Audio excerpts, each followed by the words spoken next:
So, as you know, I've been doing a series on loggers, and we're using Lazarus here, and the ones we've looked at so far are LazLogger. I've had a look at multi-log, and I was going to look at log for Delphi, log for FPC type ones. Let's just call it log for star. However, there are a few different implementations of these I've found, and not to say that anyone's better or worse than the other, but it's a case of picking one out. And then I also found, I think it's a quick log as well. So, but before we look at any of those, I just want to jump back to the LazLogger for a little bit to maybe say that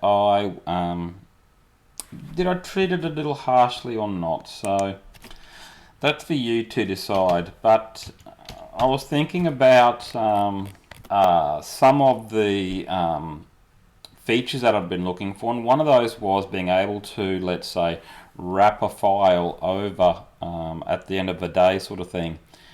And it got me thinking that, well, how could I, what would I do, or how could I do this sort of thing? Well, perhaps it was easier, easier than I thought. So rather than having the logger do it for me, maybe I'd have to instruct it to do it myself. And we'll come up to that in a moment. The other thing to note is that in the previous version, I said that I had to tell it not to use standard out to write to file. Well, while that does work, it perhaps isn't the best way of doing it. And all I had to do, really, I'm going to say, was probably set up a log name. But in order to implement, let's say, a rolling sort of debug, then all I had to do is probably a couple of things. One would be to change the log name at the beginning or end of the day, and the other is to tell the debug logger to close the file between writes. And that is all that's needed here to implement some sort of changing file name, at the end of each day. I had also mentioned about the lack of a thread ID type information and being able to see the time when something was logged.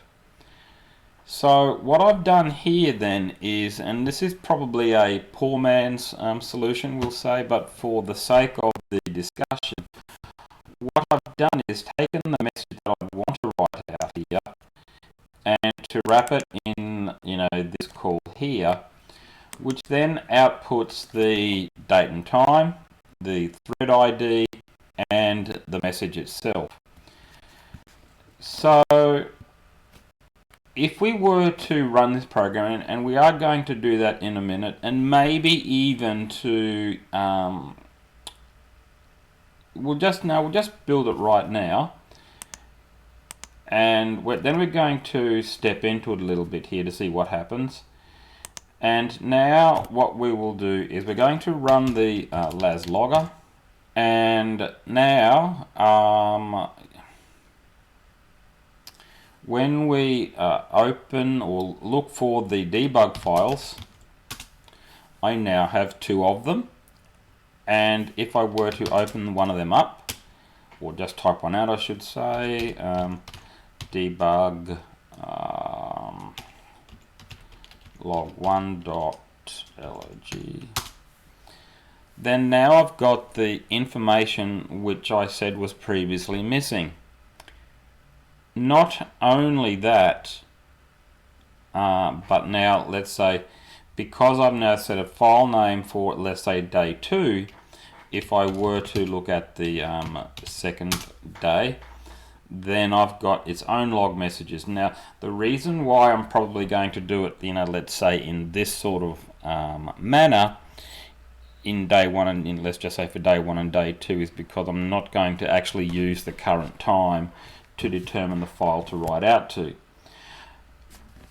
But you could use something like putting an if statement in to calculate or to have a function which determines the name of the log file to write to based on the current day.